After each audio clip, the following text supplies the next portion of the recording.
In this video, we're going to be comparing two of the biggest games in the gaming and esports industry, Overwatch 2 and Fortnite Battle Royale. I'm going to be taking you through the different skills and strategies needed in these games, and the similarities and differences between them. So, here we go. You may be thinking, Overwatch, Fortnite, they're two different genres of games. Overwatch is an FPS and Fortnite is a Battle Royale. They may have more in common than you think. Let's start off by talking about Overwatch. Overwatch is a first-person multiplayer game published and developed by Blizzard Entertainment. It's known for its diverse cast of playable heroes, each with their own different abilities and the different game modes and playstyles. Since the game's release in 2016, there has been 3 different playable categories of heroes: tank, damage and support. Each of these hero categories have different roles, heroes and playstyles. So let's start off with the tanks. There are currently 12 playable tanks in Overwatch, and as it says in their name, they are like real life tanks, with their increased damage, size and health. The main role of a tank is to lead their team through enemy lines, so the heroes with less health can make it through easier with protection. Most tanks have abilities that help them push through the enemy team while taking minimum damage. For example, Reinhardt has a shield, Margaret has overrun, and D.Va has a defense matrix. As I mentioned earlier, tanks have the most health in the game. Well, they are the biggest. And Doomfist has the lowest out of the tanks with 375 health, and Roadhog has the highest with 650.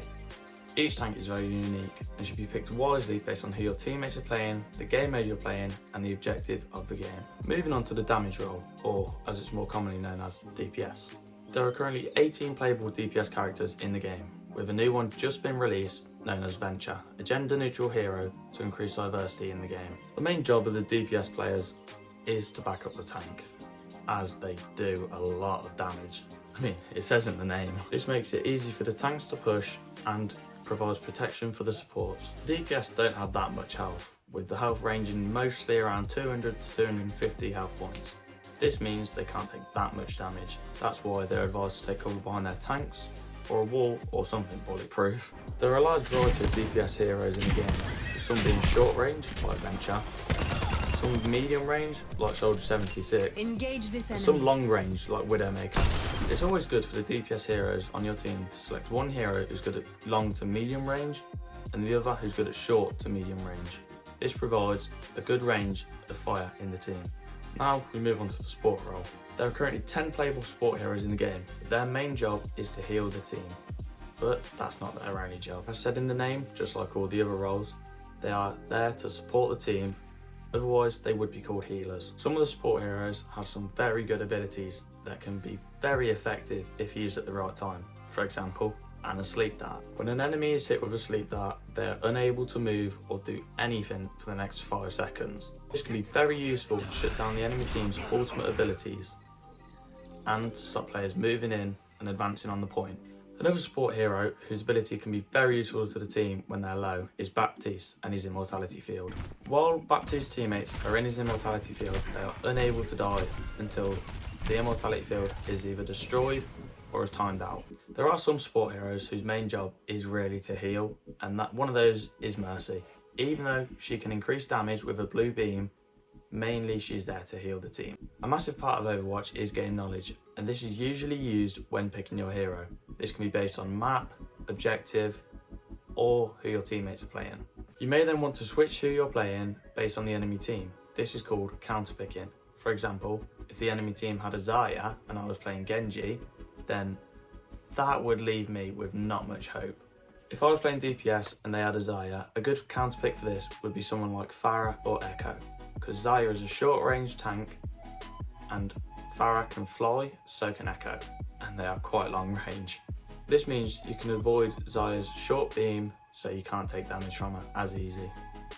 Let's move on to how the professional players train. The team we're going to be looking at is Shanghai Dragons.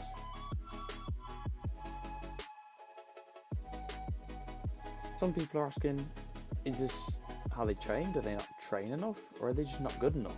Well, this question has been answered. Yang Van has came out and said they train 72 hours per week. They train 12 hours a day from 10:30 in the morning till 10:30 at night, and sometimes they can even train until 12 o'clock AM. They do this 6 days a week. 72 hours a week of playing Overwatch, training to be better. Now maybe this is impacting their performance more negatively than positively, as they're being overworked. They said this is how they train. They want the best from their players. They want their players to give their all. But they can do whatever they want on their days off. Well, I would hope so. They get one day off a week. I mean, due to all this training, they might not even enjoy Overwatch anymore, as it's becoming more of a chore. I mean, would you enjoy something if you did it for 72 hours every week? Now, let's move on to Fortnite. We're going to start off with something that's been one of the most important things since the game's release: building. Now, Fortnite is quite kind with how it tells you which button does which with your keybinds. As you can see on the screen, you've got your map, your inventory, your build binds, and your pickaxe/weapons. Now, this isn't something that happens overnight. Building takes a lot of practice to be good at it. It takes a lot of time, hard work, and dedication. I mean, look at me here. I play the game all the time. It's definitely not a famous YouTuber or a pro Fortnite player.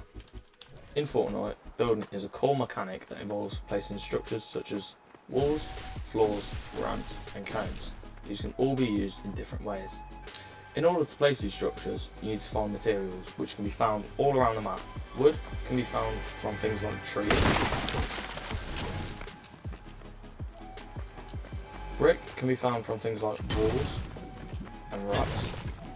And metal can be found from things like cars and a battle bus. Now, once you've harvested materials and got what you need to build, here's what building can do. It can be used to gain an advantage over your opponent, and it can be used to keep you safe while you're healing so you don't get shot.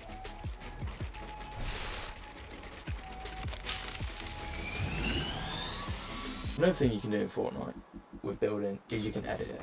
For example, I can make a door on this wall, put it back to how it was, make a window, put it back to how it was. I can do quite a lot, but there's only certain things you can do. For example, if you do an invalid edit like this, then it just won't work.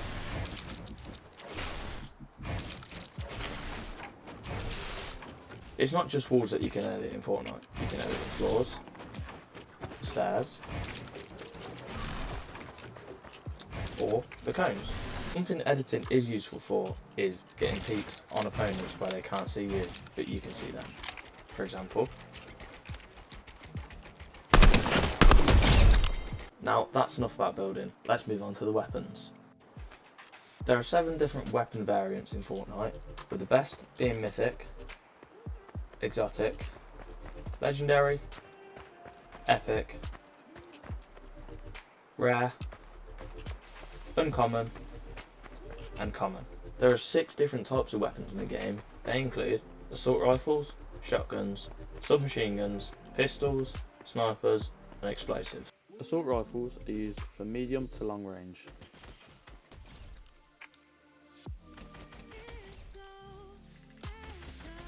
Shotguns are used for close range.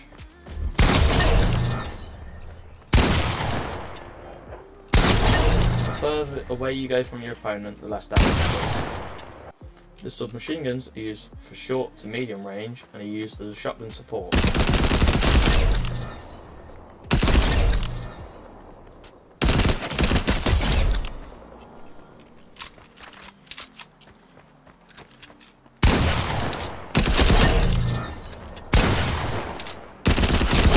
Sniper rifles are used for long range and do more damage to the head, just like any other gun.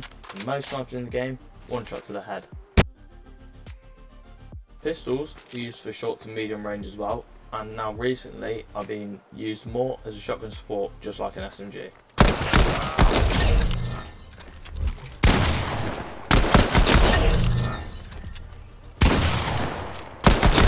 Explosives are different to the other weapons in the game, as they can damage multiple people with one rocket.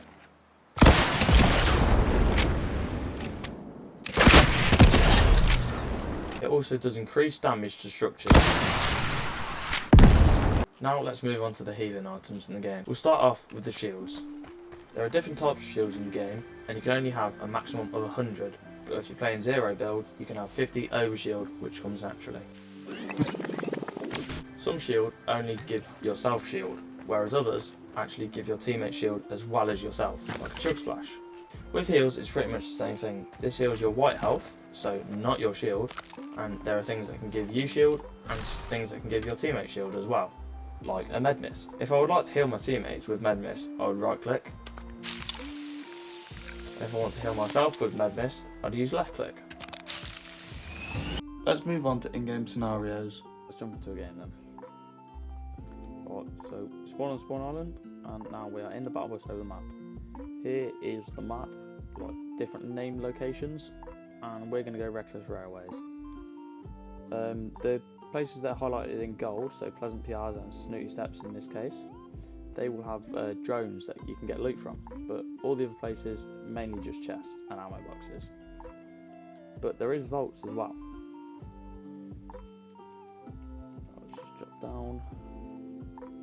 The main place you do get loot from is chests. Chests will drop a weapon, ammo, materials, and some kind of consumable or throwable. So like a grenade or a healing item, a medkit maybe. Okay, there's people coming here.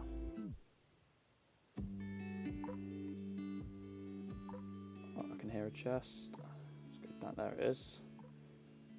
Oh, what will I get? A shockwave and a pistol. As you can see on the right, I got 30 metal from it as well. Oh, he's going to shoot me. Shooting at me already. Another pistol. And here is an ammo box where you can get different types of ammo. There is also larger ammo boxes which can also give shield as well, and more types of ammo at once. So yeah, that's loot. Let's move on to the training aspect and becoming better in the game. Fortnite pros usually spend hours a day practicing, like I'm talking 5 to 10 hours every day. But the thing is, they're the boss of themselves when they're not part of a team, so when they need to stop, they can stop and have a break. Unlike the Overwatch Shanghai Dragons. Mongrel has been playing Fortnite since he was 13 years old. He's now 18. So that's 5 years of practice. This is what 5 years of practice looks like. One of the most popular ways to train in Fortnite is free building in creative. Now this is just where you practice your builds, different high ground retakes and edits in training on your own. So here's me trying to do that after a year of not playing the game, sped up at 3 times speed. So enjoy.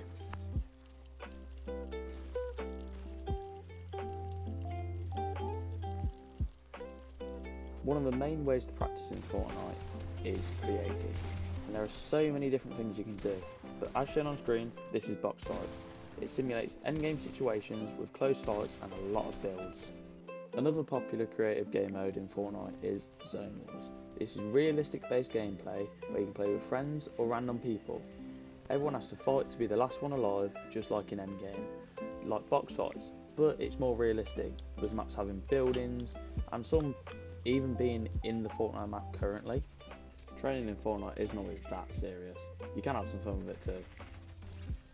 Hey man, how's your face? Looks completely off your body, that's cool.